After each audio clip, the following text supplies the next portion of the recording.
कैसे हो आप सब। आज हम स्टार्ट करेंगे परसेंटेज कंपोजिशन। कल हमने लास्ट वीडियो के अंदर ये देखा था कि जो परसेंटेज कंपोजिशन होता है वो क्या होता है, ठीक है। हम उसको कैसे कैलकुलेट करते हैं, उसमें बहुत सारे बच्चे हैं कुछ मिस्टेक करते हैं, तो वो मैं आपसे दोबारा से डिस्कस करना चाहूँगी कि क्या मिस्टेक होती है और उसमें क्या क्या इम्प्रूवमेंट की ज़रूरत होती है, ठीक है। तो आज हम स्टार्ट कर रहे हैं परसेंटेज कंपोजिशन।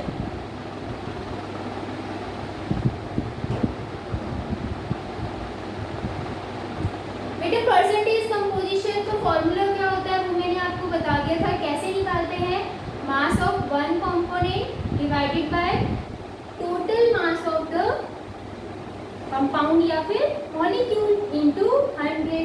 तो हम ये कहते हैं कि हमने एग्जांपल देखा था क्या कि C6H12O6 है आपके पास और इसका आपको क्या निकालना है, मास परसेंटेज किसका, कार्बन का भी, हाइड्रोजन का भी, ऑक्सीजन का भी। आप उसको परसेंटेज कंपोजिशन भी बोल सकते हो या मास परसेंटेज कंपोजिशन। क्यों, क्योंकि बेटा हम मास लेके चलते हैं इसके अंदर। तो हम ये कहेंगे कि कार्बन का कैसे निकालेंगे, सबसे पहले तो मॉलिक्यूल का मास निकालना जरूरी है।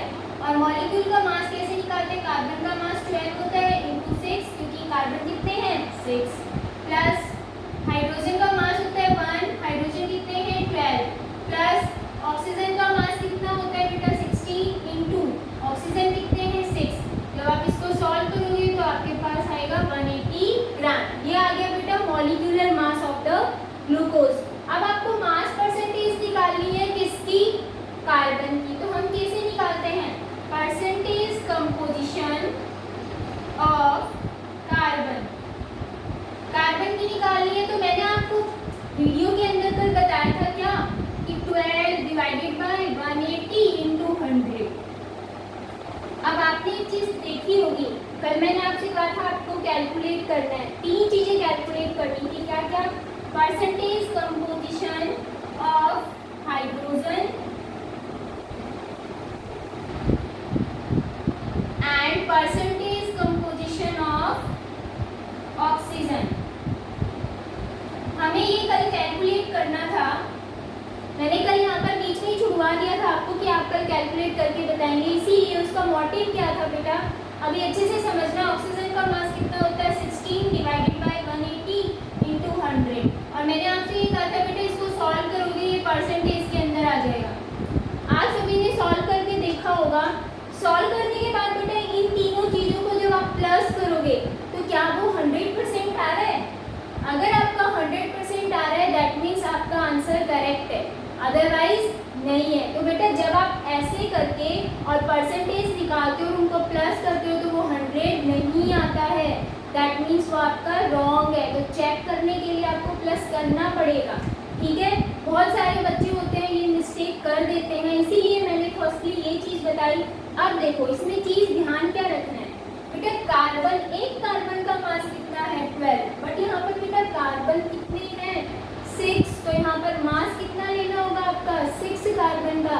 दैट मीन्स अगर हम इसको इंटू 6 कर दें तो आपका यहाँ पर क्या आ जाएगा, 12 इंटू 6 करोगे तो 72। तो आपको क्या करना है, यहाँ पर क्या रखना है 72, ये चीज़ ध्यान रखनी है, ठीक है। अब देखो एक हाइड्रोजन का मास कितना होता है 1, तो हाइड्रोजन यहाँ कितने हैं 12। बेटा 12 से मल्टीप्लाई करोगे इसको तो क्या आएगा 12 आना है, तो आप इसको कैसे लिख सकते हैं ऐसे 12, ठीक है।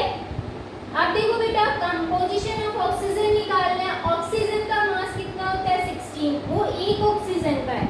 यहाँ पर ऑक्सीजन कितने हैं 6, तो आप क्या करोगे इंटू 6 करोगे और 16 इंटू 6 करते हो तो कितना आता है, तो जल्दी से बताओ 96, ठीक है। अब आपको क्या करना है, इसको सॉल्व करना है। अब सॉल्व करके देखेंगे हम, अब आपका करेक्ट आंसर आएगा। तो ये चीज़ ध्यान रखनी है बेटा, बहुत से बच्चे ये बहुत जल्दबाजी कर देते हैं कि परसेंटेज कंपोजिशन इजी है और हम फटाफट कर लेते हैं। इसीलिए मैंने कल वीडियो जो बनाई उसमें लास्ट में आपको जब ये समझाया तो मैंने सिर्फ इतना बताया था कि यहाँ पर मास किसका लेना है, कार्बन का, यहाँ हाइड्रोजन का और यहाँ ऑक्सीजन का, जो कि क्या होता है कार्बन का मास 12, हाइड्रोजन का 1, ऑक्सीजन का 16। बट बेटा जब आप इसका आंसर निकालोगे तो उनको टोटल करके देखोगे तो 100% नहीं आ रहा है। दैट मीन्स आपका रॉन्ग है, आपने मिस्टेक क्या की, आपने एक कार्बन का मास यहाँ पर ले लिया, बट बेटा इसके अंदर फॉर्मूले के अंदर कार्बन कितने हैं 6, हाइड्रोजन 12, ऑक्सीजन 6, इसीलिए आपको सभी ऑक्सीजन, हाइड्रोजन और कार्बन का मास लेना है। ठीक है, ये चीज़ ध्यान रखिए बेटा, नोटिस में डाल लो अपने में, ये चीज़ भूलना नहीं है। तो परसेंटेज कंपोजिशन अब निकालेंगे, हम इसको निकाल के देखो बेटा, सॉल्व करके देखो। अगर हम सॉल्व करते हैं तो 10 से 10 और ये 4 टाइम कटा, तो दैट मीन्स आपके पास क्या आ गया 40% आ गया 40%। अब हम कार्बन इसका हाइड्रोजन का निकाल के देखते हैं। तो हम ये करते हैं कि 10 से 10 अगर कैंसिल करते हैं एंड 120 को डिवाइड करते हैं 18 से, तो बेटा इसका आंसर आएगा 6.66 करके देखो। ठीक है, एंड जो लास्ट है कंपोजिशन ऑफ द ऑक्सीजन हम निकाल रहे हैं परसेंटेज कंपोजिशन, तो 96 डिवाइडेड बाय 180 इंटू 100, जब आप इसको भी सॉल्व करोगे बेटा तो इसका आएगा 53.33। ठीक है, दैट मीन्स हमारे पास क्या आ गया 40% क्या प्रेजेंट है कार्बन किसमें, इस ग्लूकोज के अंदर। ठीक है, हाइड्रोजन कितना प्रेजेंट है 6.66% एंड ऑक्सीजन कितना है 53.33%। अब बेटा जब आप इनको टोटल करोगे प्लस करोगे तो आपका क्या आएगा 100%। दैट मीन्स हमारे आंसर्स क्या हैं करेक्ट है। तो ये चीज़ आपको ध्यान रखनी है कि परसेंटेज कंपोजिशन में आपको जितने भी कार्बन एटम है उन सभी का मास लेना है। यहाँ हाइड्रोजन का सभी का मास लेना है, एक का नहीं लेना है। इम्पॉर्टेंट है ये चीज़, इसलिए मैं बार बार रिपीट कर रही हूँ। ठीक है, बच्चे यहाँ मिस्टेक कर देते हैं, जल्दबाजी कर देते हैं, तो वो आपको नहीं करना है। चलो, तो ये आपका हो गया परसेंटेज कंपोजिशन। आज हम एक न्यू टॉपिक स्टार्ट कर रहे हैं, very important, empirical formula and molecular formula. ठीक है, एम्पेरिकल फॉर्मूला क्या होता है और मॉलिक्यूलर फॉर्मूला क्या होता है। तो मॉलिक्यूलर फॉर्मूला तो आप पढ़ते हुए आ रहे हो, बट एम्पेरिकल फॉर्मूला क्या होता है, बहुत सिंपल सी चीज़ है बेटा।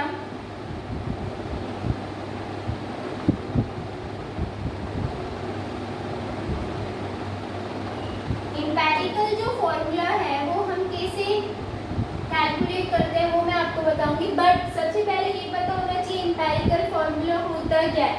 ठीक है, तो हम ये कहते हैं कि कोई भी मॉलिक्यूल होता है या कंपाउंड होता है उसमें क्या प्रेजेंट होते हैं, एटम्स प्रेजेंट होते हैं ना। तो वो जो एटम है बेटा अगर सिंपलेस्ट वॉल नंबर रेशो के अंदर प्रेजेंट है दैट मीन्स वो हमारा क्या होगा एम्पेरिकल फॉर्मूला। तो मैंने ये कहा simple wall number ratio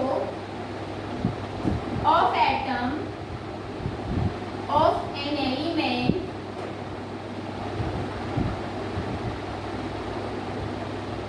present in a compound, उसी को आप क्या बोलोगे बेटा एम्पेरिकल फॉर्मूला। फॉर एग्जाम्पल, मैं एग्जाम्पल दे रही हूँ, मैंने बेटा अभी अभी ग्लूकोज का बताया था आपको क्या फॉर्मूला होता है C6H12O6 होता है। देखो C6H12O6 था, ये क्या है, ये बेटा होता है मॉलिक्यूलर फॉर्मूला। मॉलिक्यूलर फॉर्मूले में क्या होता है actual number of atoms present होते हैं। ठीक है, ये चीज़ ध्यान रखना, एम्पेरिकल फॉर्मूला और मॉलिक्यूलर फॉर्मूले में ये डिफरेंस होता है। जो मॉलिक्यूलर फॉर्मूला होता है उसमें एक्चुअल नंबर ऑफ एटम्स हमें प्रेजेंट पता चल जाता है कि कितने प्रेजेंट है, एंड एम्पेरिकल फॉर्मूले में बेटा आपको सिंपलेस्ट वॉल नंबर प्रेजेंट होंगे एटम्स के। ये ध्यान रखना है। कैसे, अब ये वॉल नंबर कैसे पता चलेगा, मैंने कहा 6:12:6, इसको सिंप्लीफाई कर लो, करोगे क्या आएगा 1:2:1। दैट मीन्स कार्बन कितना है 1, हाइड्रोजन कितना है 2, ऑक्सीजन कितना है 1। तो मैंने ये कहा CH2O, this is a empirical formula जिसमें क्या है बेटा बहुत ही सिंपलेस्ट रेशो है। या हम ये कहें, इसको हम ऐसे लिख सकते हैं, कार्बन, हाइड्रोजन, ऑक्सीजन किसी भी मॉलिक्यूल के अंदर प्रेजेंट है कंपाउंड कंपाउंड के अंदर प्रेजेंट है वो हमारा उसका एम्पेरिकल फॉर्मूला है। हमें एग्जैक्ट नंबर नहीं पता है, सिर्फ ये पता है कौन सा एटम है, कार्बन एटम है, हाइड्रोजन एटम है, ऑक्सीजन एटम है। तो सिंपल रेशियो के अंदर अगर प्रेजेंट होते हैं atoms simple whole number ratio के अंदर, तो उसको आप क्या बोलोगे बेटा, एम्पेरिकल फॉर्मूला। ठीक है, मॉलिक्यूलर फॉर्मूला क्या होता है, मैंने अभी बताया। मॉलिक्यूलर फॉर्मूले में क्या होता है, एक्चुअल नंबर ऑफ एटम होता है, ये चीज ध्यान रखना बस। मॉलिक्यूलर फॉर्मूला होता है actual number of atoms present in a molecule और कंपाउंड। ठीक है, ये चीज ध्यान रखनी है आपको, इसमें एक्चुअल नंबर हमें पता होता है। अब देखो बेटा, इसकी बेस पे क्वेश्चन आते हैं, आपको क्या दी हुई रहेगी, परसेंटेज कंपोजिशन दी हुई रहती है एटम्स की। ठीक है, आपको क्या करना होता है, उससे एम्पेरिकल फॉर्मूला भी निकालना होता है, मॉलिक्यूलर फॉर्मूला भी निकालना होता है। तो बेटा हम एग्जांपल लेके 1 बाय 1 स्टेप को मैं एक्सप्लेन कर दूंगी, आपको ध्यान रखना है कि फर्स्टली हमें क्या करना है, फिर देन उसके बाद क्या करना है, तो स्टेप टू स्टेप आपको ध्यान रखना है। अच्छा बेटा, क्वेश्चन ये आ जाते हैं कि एम्पेरिकल फॉर्मूला भी पूछ लेते हैं डायरेक्ट आपसे, या फिर ये दे देते हैं कि आपको मॉलिक्यूलर फॉर्मूला भी निकालना है, पहले एम्पेरिकल निकालना होता है देन मॉलिक्यूलर। तो बेटा एम्पेरिकल फॉर्मूला निकालने के बाद मॉलिक्यूलर फॉर्मूला कैसे कैलकुलेट किया जाता है, तो इससे एक छोटा सा हम ये कहीं फॉर्मूला है या कंसेप्ट है वो देखो। तो मॉलिक्यूलर जो फॉर्मूला है वो क्या है, molecular formula is equal to होता है n इंटू एम्पेरिकल फॉर्मूला। अब ये n क्या होता है बेटा, तो n हम कैलकुलेट करते हैं क्या, मॉलिक्यूलर मास, या हम ये कहें मोलर मास, जो आपको क्वेश्चन में गिवन रहेगा। ठीक है, molar mass of compound divided by empirical formula mass. ठीक है, आपको यहाँ से n की वैल्यू पता चल जाएगी, वो आप इससे पुट करो, एम्पेरिकल फॉर्मूला से मल्टीप्लाई कर देना। कैसे, अभी ये समझ नहीं आ रहा होगा, विद एग्जांपल हम समझ लेंगे कैसे। सपोज मैंने ये कहा कि क्वेश्चन जो है आपका उसमें मॉलिक्यूलर मास, मोलर मास जो है वो दिया हुआ है, एम्पेरिकल फॉर्मूला मास आपको निकालना है। तो सबसे पहले आपको एम्पेरिकल फॉर्मूला निकालना होगा। सपोज हमारे पास एम्पेरिकल फॉर्मूला आ गया CH, ओनली CH। ठीक है, ये हमारे पास एम्पेरिकल फॉर्मूला है। मोलर मास आपको सपोज दे दिया 20 ग्राम, दिया हुआ है क्वेश्चन के अंदर। तो आपको क्या करना है, सबसे पहले n की वैल्यू निकालनी है। ठीक है, आप देखो CH कार्बन का मास कितना होता है 12, और हाइड्रोजन का मास कितना होता है 1, प्लस करोगे कितना आ गया 13। बेटा 13 को आप नीचे रखोगे, 20 को ऊपर रखोगे, जो इनकी वैल्यू आएगी वो यहाँ पुट कर दोगे और इससे मल्टीप्लाई कर दोगे। लेकिन ये चीज़ ध्यान रखना बेटा, कभी भी ये वैल्यू डेसिमल में नहीं आती है। ठीक है, सपोज हमने ये कहा कि जो हमने ये वैल्यू निकाली वो हमारे पास n की वैल्यू सपोज 2 आ गई है। ठीक है, और हमारे पास एम्पेरिकल फॉर्मूला आ गया था H and O। हमने क्या किया, इन दोनों को यहाँ रखा HO, ये हमारा एम्पेरिकल फॉर्मूला आया था HO, हमने यहाँ रखा, और n की वैल्यू सपोज हमारे पास 2 आ गई। मल्टीप्लाई करोगे तो आपके पास क्या आ जाएगा, मॉलिक्यूलर फॉर्मूला निकल के आ जाएगा। तो मॉलिक्यूलर फॉर्मूला क्या आ गया बेटा, 2 into HO, that means H2O2। ये क्या हो गया मॉलिक्यूलर फॉर्मूला, ये क्या हो गया एम्पेरिकल फॉर्मूला। तो अभी ये चीज़ें समझ नहीं आएगी, जब हम एक एग्जांपल लेके चलेंगे तब समझ आएगी। तो बेटा मैं एक ही न्यूमेरिकल करवा रही हूँ जिसमें हम एम्पेरिकल फॉर्मूला भी निकालेंगे एंड मॉलिक्यूलर फॉर्मूला भी निकालेंगे। आपके पास कुछ भी आ सकता है, या तो ओनली एम्पेरिकल फॉर्मूला ही निकालना आ सकता है, तो आपको सिर्फ एम्पेरिकल फॉर्मूला निकालना है। फिर ये वाला फॉर्मूला जो है वो पुट नहीं करना है, ना इनकी वैल्यू निकालनी है। एन के लिए बेटा मोलर मास क्वेश्चन के अंदर गिवन मिलेगा, ये चीज़ ध्यान रखनी है। अगर गिवन है तो आपसे वो मॉलिक्यूलर मास निकालना जरूर, मॉलिक्यूलर फॉर्मूला निकालना जरूर पूछेगा। ठीक है, तो चलो हम क्वेश्चन करते हैं, क्वेश्चन के थ्रू अच्छे से समझ में आ जाएगा। बहुत सिंपल सी स्टेप है बेटा, कुछ नहीं है। मैंने आपको कहा परसेंटेज कंपोजिशन को हम कैसे लिखते हैं, एज अ मास। ठीक है, मास परसेंटेज कंपोजिशन या परसेंटेज कंपोजिशन एक ही होता है। तो मैंने ये क्वेश्चन लिया, अ कंपाउंड कंटेन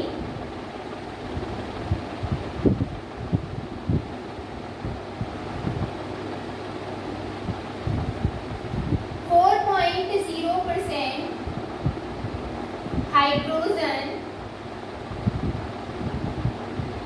हाइड्रोजन कितनी है 4.0% एंड 24.27% कार्बन एंड 71.65% क्लोरीन। आपके पास क्वेश्चन में दिया हुआ है। ठीक है, आपको क्या कैलकुलेट करना है, कैलकुलेट एम्पिरिकल फॉर्मूला,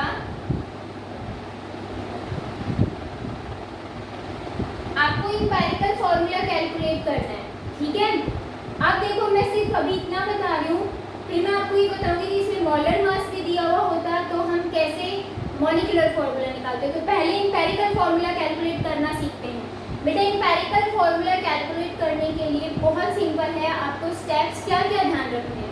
सबसे पहले हमारे पास जो एलिमेंट है वो क्या क्या है, एलिमेंट्स देखोगे, एलिमेंट बेटा 3 है। कौन कौन से, एक हाइड्रोजन है, एक कार्बन है और एक क्लोरीन है। तो हमने लिख दिया एक कार्बन है जिसको हम C से रिप्रेजेंट करते हैं, एक आपके पास हाइड्रोजन है जिसको हम किससे रिप्रेजेंट करें, H से, एंड एक आपके पास क्या है क्लोरीन जिसको हम Cl से रिप्रेजेंट करते हैं। ठीक है, अब देखो परसेंटेज जो कंपोजिशन दिया हुआ है इसको हम एज अ मास इन ग्राम में रिप्रेजेंट करेंगे। क्या देखो, कार्बन का मास कितना दिया हुआ है, percentage composition that means mass 24.27, hydrogen कितना दिया हुआ है 4.07 एंड क्लोरीन कितना दिया हुआ है 71.65। ये आपके पास गिवन है। ठीक है, ये तीनों चीजें हैं। अब आपको थर्ड क्या लिखना है बेटा, फर्स्टली हमने एलिमेंट देख लिए क्या क्या है। ठीक है, परसेंटेज कंपोजिशन हमें ग्राम के अंदर लिखनी है। मैंने आपको बता दिया था परसेंटेज कंपोजिशन में हम मास लेके चलते, इसलिए हम as a mass percentage composition भी बोल सकते हैं। तो हमने क्या किया यहाँ पर मास लिख दिया है। अब हमें क्या लिखना है बेटा, एटॉमिक मास। एटॉमिक मास क्या होता है ध्यान रखना है, एटम का मास। देखो कार्बन का मास कितना है 12, यहाँ लिखो, हाइड्रोजन का मास कितना है 1 एंड क्लोरीन का मास कितना है 35.5। ठीक है, तो ये आपके पास आ गया एटॉमिक मास। अब इस एटॉमिक मास को आपने यहाँ लिख दिया थर्ड। ठीक है, हमने देखो क्या क्या कर लिया है, 3 चीजें कर ली है। 4th चीज हमें क्या करनी है बेटा, आप नंबर ऑफ मोल्स निकालते हो। तो नंबर ऑफ मोल्स कैसे निकालते हो, given mass by molecular mass, right. तो हमें भी यहाँ पर मास ऑफ एलिमेंट निकालना है, सॉरी मोल्स ऑफ एलिमेंट निकालना है। मोल्स ऑफ एलिमेंट कैसे निकालोगे बेटा, जो आपके पास गिवन मास है, मास या परसेंटेज कंपोजिशन, हम ये कह सकते हैं मास परसेंटेज जो कंपोजिशन है उसको आप डिवाइड कर दोगे किससे, एटॉमिक मास से। तो वो हमारे पास क्या आ जाएंगे, मोल्स ऑफ एलिमेंट। हम ऐसे नंबर ऑफ मोल्स निकालते हैं ना किसी भी मॉलिक्यूल के, तो हम कैसे निकालते हैं, given mass by molar mass.